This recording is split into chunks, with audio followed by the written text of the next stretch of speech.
at me like I'm a friggin' idiot. It's just a lot harder, so much more rewarding. This whole bullshit. Oh, this road is so bumpy.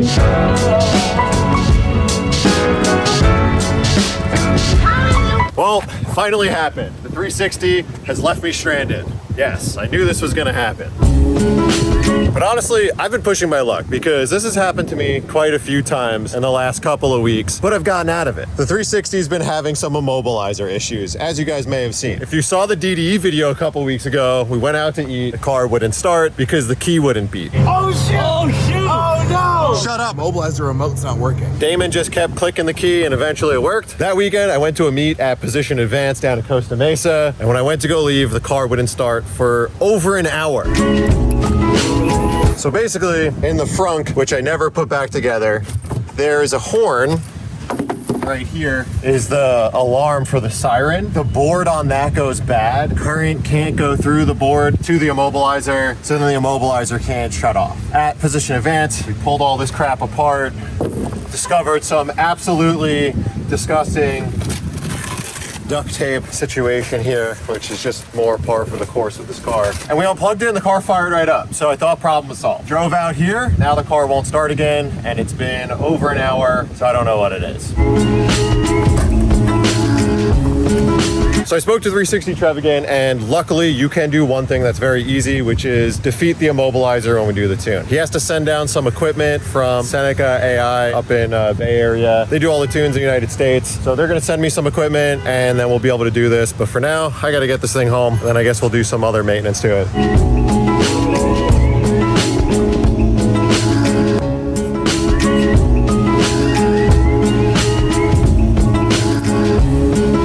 AAA was taking forever and we weren't too far from home, so Amy and Champ came out, which is great because she was able to bring down some race ramps. I was kind of nervous about getting this thing onto the back of a flatbed. Really nice place to get stuck. Down 2nd and PCH in Long Beach, but it's been like over an hour and they're still not here. Quickly getting over it. All right, so we got the toolkit here. Let's see if it has a tow hook in it. Yes. Oh, there it is. You can't turn the tow hook. I don't know if this is hitting the bumper a bit or if the threads are just super rusty, but like this thing doesn't really want to go anyways. I got it in about 2 turns. I don't know, I guess I'll just stay in the car so if this thing rips out, it won't just roll into traffic. Got race ramps to hopefully make this a bit easier. Today's sponsor is Car Vertical. We talk a lot about buying and selling cars on this channel, and I always stress the importance of buy good cars, which starts with knowing the vehicle's history. So step 1 for me is to always run a Car Vertical report. With their all-new website, it's never been easier to research the history of a vehicle, and it's more affordable and easier to use than their competitors. And I want you guys to use this as a tool to make smarter purchases. It has a lot of information on the report, but here are the main things that I look for. And I'll use this 911 Turbo as a perfect example. First, I check and see if a car has had any accidents or losses. This 911 has had a few instances and has over 60 photo records. The other thing I look for is mileage inconsistencies. It's a great way to be able to tell if it's a clerical error or something fishy going on with the odometer. And then the other part that a lot of people overlook is the locations a car is. This 911 has suspect of water damage and is located in hurricane regions. But other things to look out for when you're talking location is some states are prone to rust, others hail damage, because if a car has paint work, it might not have been an accident, maybe it was hail damage. And this is a great tool to use to try to pick out good cars. Buying cars is often the biggest asset you're gonna purchase. So you wanna protect your asset, and that starts with knowing what you're getting into. Actually, just buying a bunch. So anytime you're gonna go buy a car, run a Car Vertical report first. It is the simplest and cheapest thing you can do to save yourself money. And right now, they're offering 20% off using my code VIN, or just go to the website and use that code. That lets them know that you came from me. And now that they support the channel, it means a ton for me because this is something that I really support and I want you guys to use. So let's get back to the episode.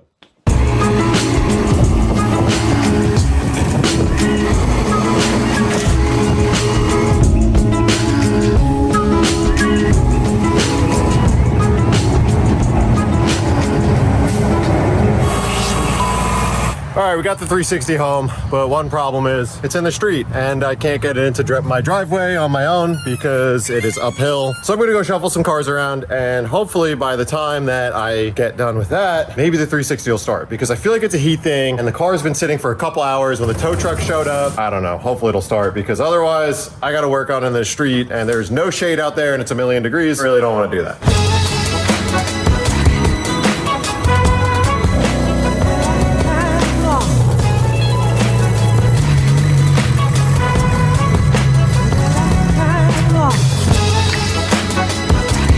Moved all the cars around. Maybe this will just work. Otherwise, I'm stuck working on it in the street. It worked. It friggin' worked. It doesn't beep anymore because I have the siren shut off or unplugged. Car's been sitting for like 3 or 4 hours by now.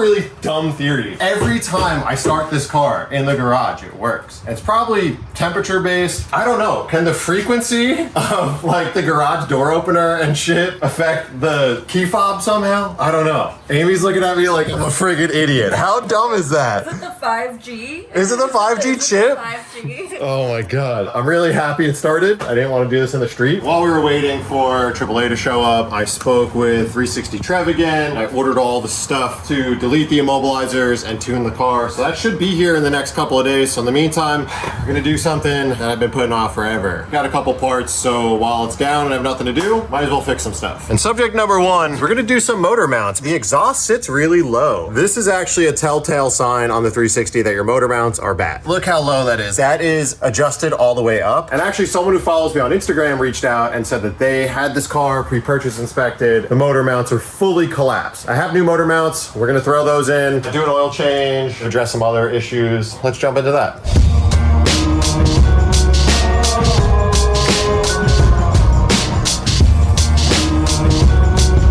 First thing we got here, some new motor mounts. I actually screwed up and I got some 360 mounts when I realized I should have gotten some Challenge or 430 mounts. But we also got a new throttle bearing and a new clutch because the manual trans swap is happening. It's happening soon. I got the clutch, got the throttle bearing, the parts are on their way, and I'm supposed to be doing the install in 2 weeks. So let's hope everything shows up. But for now, start working on the motor mounts. And honestly, getting this car on jack stands absolutely sucks because the whole thing is flat bottomed with plastic under trays and tunneling and stuff. If you could see it, the plastic under tray goes around the jack pad. So you have to jack it up, but then you have to be able to remove that and drop it. And you have to take it off the jack again. It's actually a huge pain to get it on stands. And I've watched a bunch of YouTube videos on it and like, there's no easy way around it, which really sucks. I'm gonna try to put it up on these ramps and then maybe I could zip the under tray off and then jack it up and put it on stand. I don't know. Let's see. We'll try it out.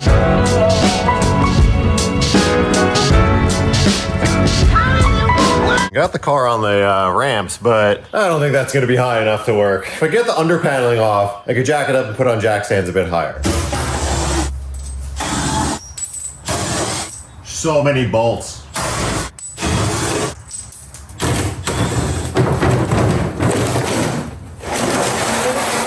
All right, so we're under the car. It's pretty easy to access, so you're just looking at the motor mount right here. We're not changing this piece that's coming off the engine. We're just changing the rubber mount right there. So it should be fairly straightforward. Lots of access. Let's see how difficult it could be. So far, most things I've done on this car have been pretty straightforward, so I think it'll be okay. We're gonna try to break this old 24 mil bolt loose here. Hopefully it's not too bad. Just gotta pull out the big bolt and then some 4 smaller bolts and then jack up the motor and swap the mount out.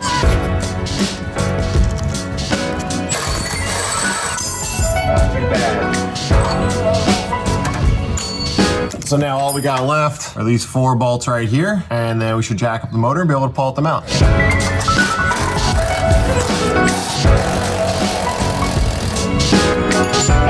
And then the other important thing to know about doing the motor mounts is that you're gonna have to lift the motor quite a bit to get the mount out and the new one back in, which is gonna be especially taller. So we gotta take both sides out at the same time to get the engine up high enough to replace them. Moving on to the next side. All right, so next up, we're gonna jack up the motor from the oil pan right here. I put a rubber block on the jack just to help protect that. And the goal is to get that up enough that we can grab the mount out of the, under that like pedestal, and it should be pretty easy. So let's give it a shot.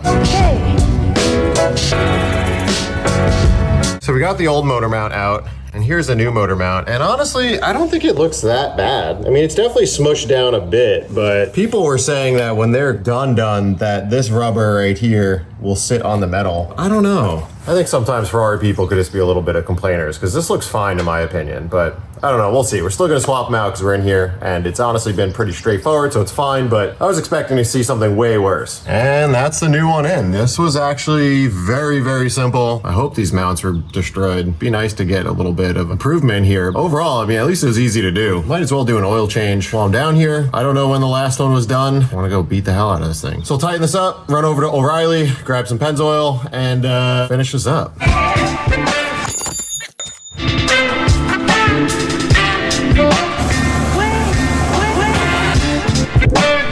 Oh my God, what a mission. Went to O'Reilly to go pick up some Pennzoil for the car. This is going to be one of the most expensive oil changes because not only does it take 10 liters of oil, this is where you realize that I'm not supposed to own a car like this, because I thought, you know, you could probably just go get like an oil filter that fits this. They're all probably the same. Wrong. Had to drive all the way down to Newport Beach to go to Ferrari. $80 for an oil filter. There can't be anything bespoke about this. I guarantee this is the same as everything else. On the forums, I did a bunch of searching and no one runs an aftermarket filter, so $80 later, I got an oil filter. 10 quarts of oil to drain out of this thing. It is crazy how long this thing will drip for. It's been going for like probably 40 minutes. It's still just cruising out. Patience is wearing thin. But I found something that's actually really interesting about this, and it makes no sense to me. Maybe some of you guys will know. So that back there is an oil drain from the oil pan. And then you go back here, and this is the starter and the gearbox. But then there's another motor oil drain back here, which makes like no sense. So I had to actually go and Google how to do an oil change on this, because I was like, how would that make any sense? Clutch and flywheel, motor oil. But I'm pretty sure it has transmission fluid too. So bizarre. I've done hundreds of oil changes, and I literally cannot do one ever without splashing at least some of it on the ground or all over myself. Impossible. Can anyone do an oil change without making a mess? So another thing is you actually have to replace or clean this filter here, which comes out of the transmission. And this one looked like it had a whole bunch of schmutz on it. The other bad part is it has these two O-rings. And when I took this out, one of them was ripped. That means I gotta go to the store and see if I can get an O-ring. It should be universal, but honestly, I wouldn't be shocked if this is like some bespoke Ferrari size. I'm gonna be running Pennzoil's Platinum Euro Full Synthetic 5W40. I've been running Pennzoil in all of my cars for the last couple of years, and they've been doing it for over 110 years, so I trust them. It's made for high performance engines and tested in the most torturous conditions, so I know that it'll provide long lasting protection for anything that I could throw out there. All right, so we got this thing all filled up with some Pennzoil, and then I just got another package in, something I've been waiting for a long time. So I gotta give a big shout out to Kline. If you watched the episode where we did the headers and the exhaust on this car, I absolutely love the system. I actually had got a exhaust valve controller from them previously, and it's already in the car. I mentioned it in my last video that you could actually open and close the valves on demand, so you could have always open or always close, which is sick. But I was having a weird issue, so I hit them up. Sometimes the valves would just close, which was super annoying. And Kline said that because you're still using the OEM modules, these things right here, that they'll still close the valve sometimes. Like it just like overrides it. I was super bummed because I was like, that's exactly what I don't want. They actually have another one that they had sent me right here. And basically what this is it's essentially the same thing, but it comes with now a new vacuum tee that will bypass the OEM solenoids. So hopefully this should always keep them open and then always keep them closed, which is really sick. So I'm gonna toss that in before I warm up the car because I'd rather do it when it's cold. I love when instructions are this simple. Receiver box, power and ground, go to the solenoid, vacuum line to the valves. Done deal. It's my type of mod. Let's go, easy.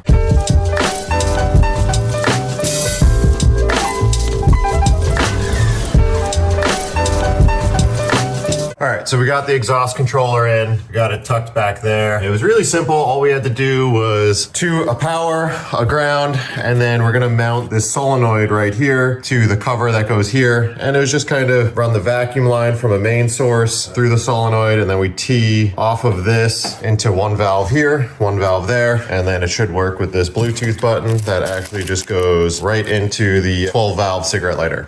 Easy. Literally 2 minutes later, FedEx truck came and I got some more parts for the 360. It's not the tune, but it's something to keep us busy for the rest of the day. Got a whole bunch of stuff here. Drinks, car parts, truck parts. Big shout out Tommy F. Yeah, he's been working on this for a long time, so he sent me over a bunch of cases of BREEZY. It's a non-carbonated fruit drink that has 8% alcohol by volume. It's gonna be available like all over the United States. If you wanna support the boys, go grab some BREEZYs. But we also got some car parts, so we'll have some of those finish up this car.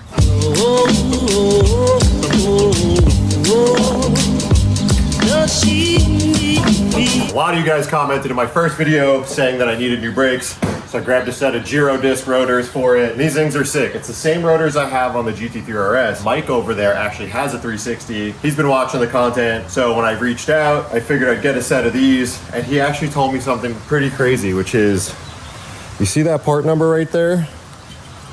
A1001. Girodisc's first part they ever made, how they started their business, was making rotors for 360s. So I thought that was super cool that this is literally the first product they ever made to start business. I'm stoked to have these. They work great on the RS. They're gonna work good on this. I got a good street track compound pad for it, so it should be a little bit less dusty than what's on there and actually work a lot better.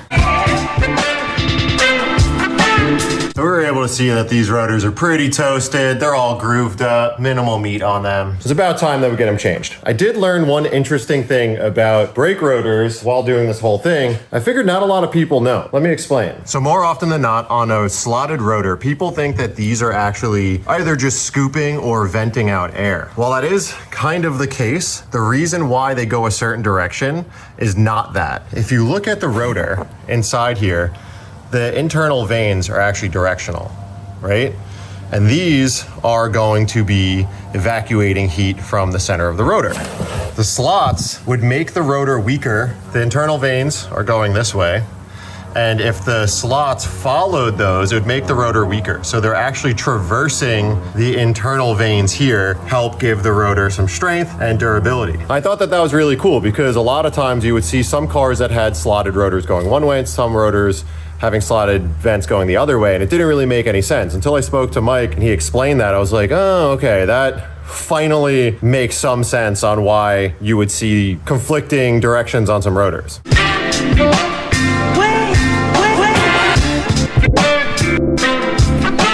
Love working on cars. You do something on a car you haven't worked on before, it's just a lot harder and so much more challenging. It's so much more rewarding. That's all bullshit. I hate it. Oh my gosh. Who would have known that doing a brake job would have been like 20 times more annoying than I thought it was? Pretty straightforward, except for forgot that you had a parking brake here. So you have to remove the parking brake, but in order to remove the parking brake, you got to remove the tie rod, and then you got to remove the cable, and then pretty straightforward until getting the rotor off. I need to remove all the studs and then put it back together. So overall, still easy, just annoying. A lot more bolts than I thought I was gonna have to do. Gonna do the front, be done until I can move the car.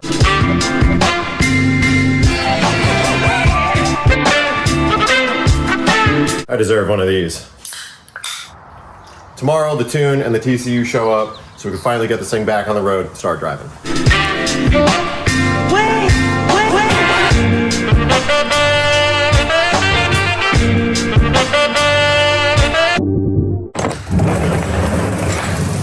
Big day today. Finally gonna get to tune the ECUs, the TCU, and get rid of these immobilizers. Finally.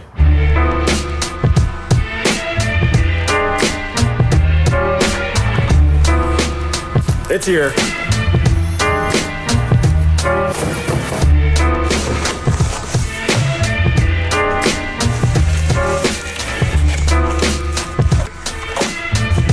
We got an unexpected package too. It came with a note too, which is super cute. I know I'm a new friend. Thanks for always liking the shit and supporting me. Get it dirty ruining your new Ferrari or whatever, influencer nerd. Love you, bud. Dylan. That's actually really nice. So this is Dylan from TJ Hunt's channel. Perfect timing, 'cause I'm working on the Ferrari, so maybe I will put this stuff on and ruin it. Stickers, some keys. Yeah, Dylan, thanks, man. This is sweet. I actually really like this weight shirt. Dylan's got his own merch brand going, and I know I need to start my own. I will soon enough. That's coming. I promise it's in the works, but for now, go support the boys who support the boys. So I'm gonna throw this on and get back to work showing you what we got here.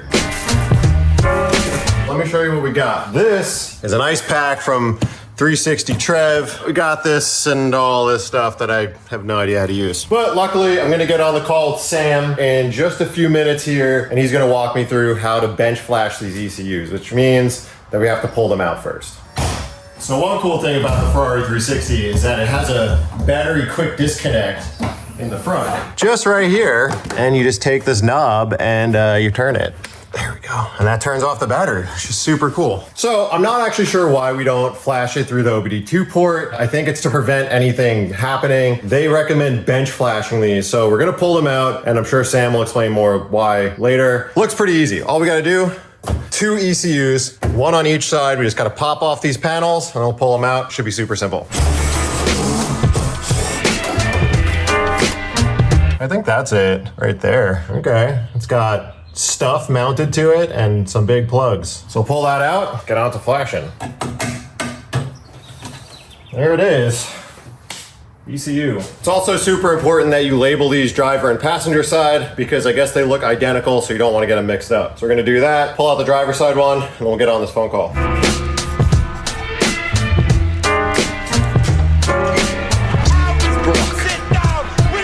Because of this whole stupid immobilizer situation, Trev was super cool and was like, we'll help you out, we'll get this thing sorted so you could drive it until you do your manual swap. Big appreciation towards that because otherwise this thing is undrivable. So he wanted me to try out a Challenge Stradale TCU, transmission control unit. Apparently it makes this thing like a million times better. I sent him some pictures of my transmission control unit. It is literally one of the first TCUs ever. He's like, this thing is going to be night and day difference. You might not even want to manual swap it, which isn't true. I'm excited to try it out. So he's gonna loan me a Challenge Stradale TCU for the next couple of weeks because our manual swap is happening next month. So the first step is just to pull the transmission control unit, which is actually right behind the passenger seat. So here's what we're working with. Back here, just got the transmission control unit. It's just 2 bolts and then we just pop it out and we swap the new one in.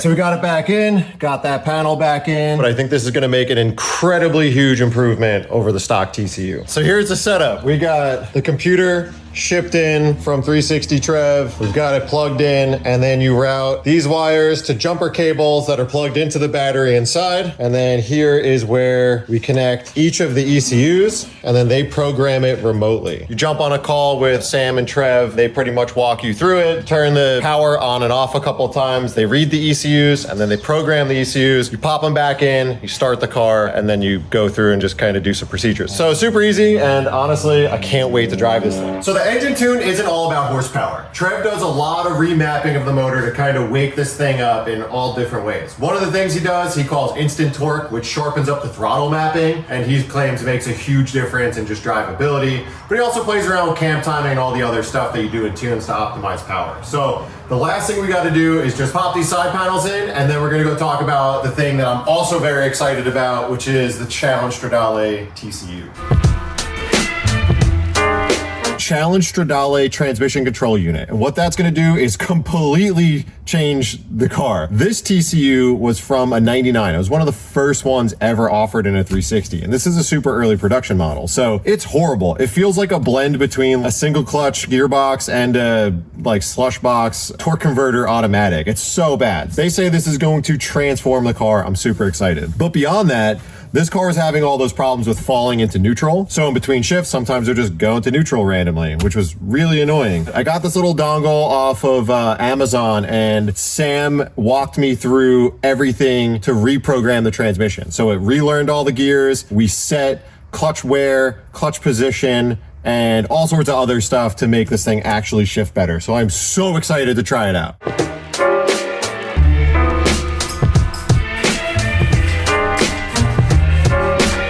last thing I'm gonna do before I get this thing all buttoned up and hit the road is actually clean up this engine bay and some of this glass. I don't know if this thing has just never been cleaned, but it is disgusting. I'm just gonna give it a quick wipe down, clean up the glass because this is pretty gross. I think it looks like it shot like coolant all over it. We're gonna clean it up a bit. If you guys watch my social media, you know that G-Technic has actually been a really big supporter of myself, and actually like when I was leaving Hoonigan, they were my first sponsor that stepped up to the plate. It really helped me kind of make the leap. So gonna hit it with some G-Technic citrus all-purpose cleaner and perfect glass. Got this engine bay looking a bit better for now at least.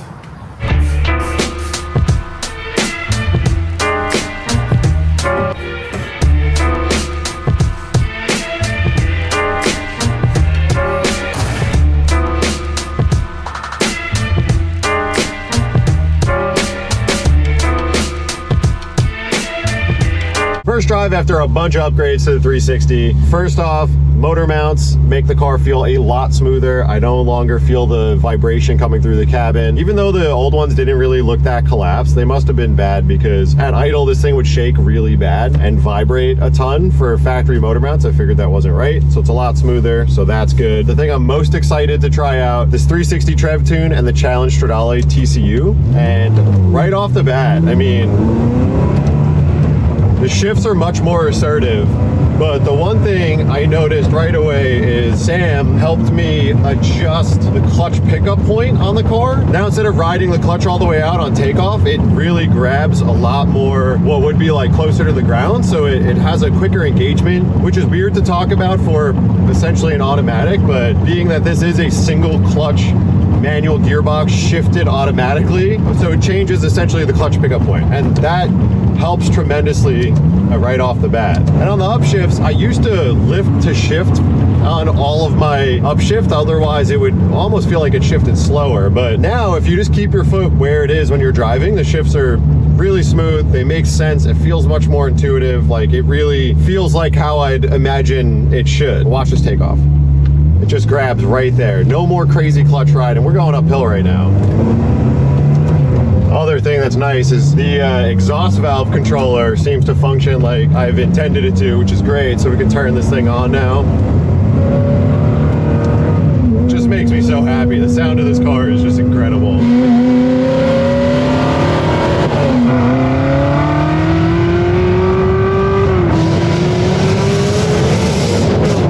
Now we can get into some little bit more open roads. We can feel out how this thing shifts. Oh yeah, wow. I don't know this road too well, so I'm driving pretty chill. Wow, the cutoff on the throttle is, honestly, it's way more aggressive, not like I'm used to, but man, it's so much better. Oh my God, so much better. Oh, this road is so bumpy. Oh. Yeah, it's, man, this modernizes the car tremendously. The transmission feels alive now. And it still drives like a single clutch automated manual, and I kind of like that, but I see the fun in it now. Like, I get it.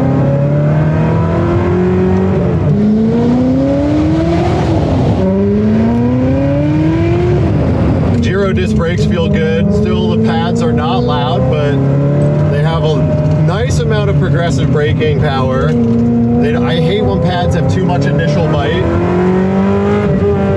So this is actually really nice. They have a nice firm progressive pedal, which is good. It's a pretty fun journey now with this car, kind of making this thing from a neglected old 360 to something more driver's focused. It's kind of amazing what like some small changes make to a car. Like just something like an ECU and a TCU change just completely changed this car and turned it into something that is now a lot of fun to drive. Whereas before I was kind of driving around a lot of its little quirks, I guess you'd call them. Man, I'm loving this thing now.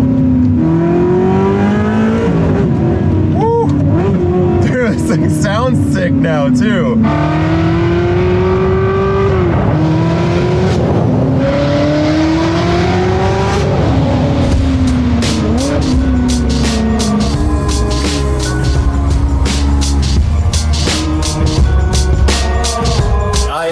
stoked on on this thing, regardless of that tire and fender situation that I cannot figure out. This car really reminds me of just how awesome a bolt-on build could be. The green car is like a crazy labor of love where it's more working than it is enjoyment a lot of the times, but a simple bolt-on boy build could be so enjoyable. This thing is so good. I've enjoyed the process of modding it. I'm just in love with this car, and I've been really enjoying the progress. I hope you guys have as well. The Challenge Stradale TCU almost makes me not even want to manual swap it because it's pretty damn good as is. But we're still gonna do it. I know I've been talking about it for a while, but it's happening. It should be the next time you see this car on the channel. So if you're not subscribed, hit that subscribe button. It definitely helps me out. I'm making a video every Thursday, and maybe I'll make more in the future, but for now, I'm out.